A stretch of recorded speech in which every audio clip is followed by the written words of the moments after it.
अस्सलाम वालेकुम नाजरीन, मैं हूं अब्दुल्ला। 7H न्यूज़ में आपका इस्तकबाल है।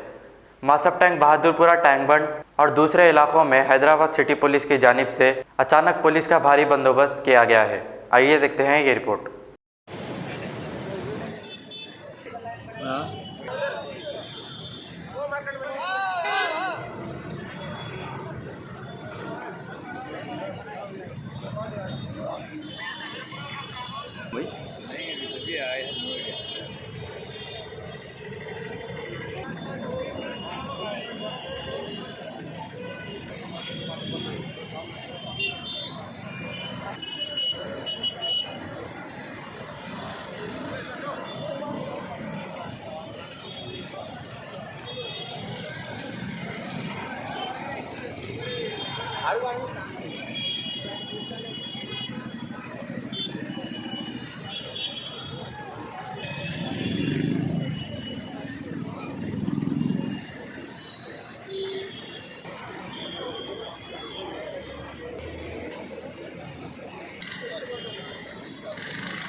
मोहम्मदिया शवरमा पिछले 10 साल से सारे हैदराबाद की अव्वलीन पसंद मोहम्मद इदरीस खान, मोहम्मद इमरान खान की लाजवाब पेशकश। मोहम्मदिया शवरमा पर आइए और shawarma, kebab, platter, grill chicken, chicken biryani खाइए या अपने घर पार्सल ले जाइए और अपनी दावतों के जायके को चार चांद लगाइए। हमसे कैटरिंग के लिए रब्त पैदा कीजिए और हमारी फ्रेंचाइजी के लिए भी कांटेक्ट कीजिए। हमारे ब्रांचेस मोहम्मदिया शवरमा, शमशाबाद, राजेंद्र नगर, रेती बली और pillar number 67 opposite Orient bank, Kadarbagh, Hyderabad. सच्ची खबरें आप तक पहुंचाता है 7H न्यूज।